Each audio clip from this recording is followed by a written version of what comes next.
My Grandma Barb made the best egg salad ever. It was so thick and creamy and just perfectly seasoned. So today I'm going to show you how to make it. Let's go. Okay, we're going to start by slicing our eggs in half. We're going to plop these yolks into a separate bowl. All right, I use an egg cooker to boil these eggs, and y'all, oh my gosh, I would never go back to boiling eggs any other way. I love that egg cooker.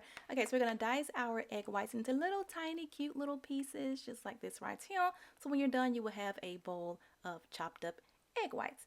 Okay, so next we're gonna make our dressing for our egg salad. We're gonna take our yolks and just kind of break it up a little bit, just like that. We're gonna add in some mayonnaise. I'm using Duke's because, I'm in North Carolina, so that's just what I have to do. But you can use Hellman's. Oh, that's another good one. Hellman's good. Just use your favorite mayo. We're gonna stir this all around. If you want to use a mixer to make it super creamy, you can. But I ain't doing all that. I'm just gonna use my little spatula and get it all nice and creamy and stuff.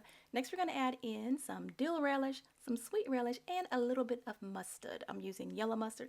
You can use Dijon if you want to, but yellow mustard is what my grandmother used. So that's what I'm using in this video. Next, we have a ton of spices, y'all. I used to wonder why my egg salad wasn't as good as my grandmother's. I don't understand. And I saw her recipe, y'all. I'm like, dang, she used way more seasonings than I did. She got the smoked paprika, the celery seed, all that good stuff. So we're going to toss that in there, and it's going to make it so flavorful and good.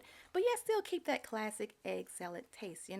Okay, so next we're going to add in our fresh herbs. I'm using dill and a little bit of parsley because dill and egg salad, it's like the perfect little combination. So dump those fresh seasonings in there. We're going to stir it all up and get it well combined. And here's how it looks. Now you want to taste it. You can add more salt, more onion powder, more garlic powder.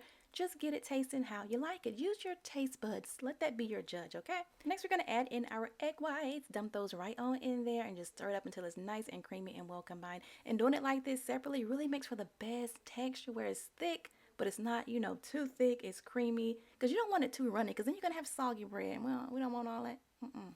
So that looks good to me. We're going to go ahead and cover it up with some plastic wrap, and we're going to put it in the fridge for about 30 minutes. You got to chill it. Let all those flavors kind of, combine and become one. When you're ready to serve it, I like to use soft potato bread. You can use soft white bread, croissants, crackers, really anything that you want. You can eat it plain, but if you're going to serve it as like a dip or something, you can garnish it with some paprika, some green onions, and you're good to go.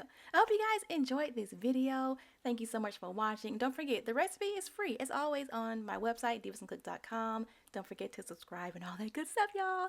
I'll see you in the next video. Later.